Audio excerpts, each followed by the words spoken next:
लाडक्या बहिणींनो, स्वागत आहे तुमचं आपल्या लोकप्रिय यूट्यूब चॅनलवरती. या लोकप्रिय यूट्यूब चॅनलला सबस्क्राईब केलं नसेल तर आपण सबस्क्राईब करायचं आहे. आता एकंदरीत आपण जर पाहिलं तर मुख्यमंत्री माझी लाडकी बहीण योजनेचा हप्ता वितरित झाला, पण हप्त्याला अत्यंत कमी रक्कम ही लाडक्या बहिणींच्या खात्यावरती टाकली आहेत. अक्षरशः मेसेज हा 1,500 रुपयाचाच अनेक लाडक्या बहिणींना आलेला आहे. आपलं पाहिलं तर एकंदरीत 4,500 रुपये हे म्हणजे 4,500 रुपये महिलांच्या खात्यावरती जमा व्हायला पाहिजे, पण हे झालेले नाहीत.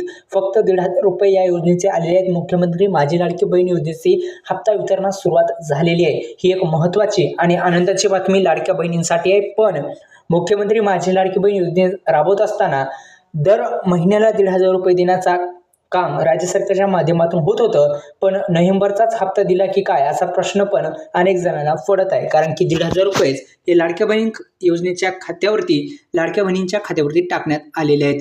एकंदरीत आपण जर पाहिलं तर हे 1,500 रुपयेच टाकण्यात आलेले आहेत. आपण जर महत्त्वाचं म्हणजे हे एकंदरीत मुख्यमंत्री माझी लाडकी बहीण योजनेचा हप्ता वितरित करण्यास सुरुवात झालेली आहे. होत असताना आपण जर पाहिलं तर एकंदरीत 4,500 रुपये हे महिलांच्या खात्यावरती यायला पाहिजे होते, पण अनेक महिलांच्या खात्यामध्ये फक्त 1,500 रुपयेच आलेले आहेत. माझ्या जे खातं आहे या खात्यामध्ये फक्त 1,500 रुपयाचाच माझ्या मोबाईलवरती मेसेज आलेला आहे. फक्त मुख्यमंत्री माझी लाडकी बहीण योजनेच्या माध्यमातून हे 1,500 रुपयेच एकंदरीत आपण जर पाहिलं तर आलेले आहेत.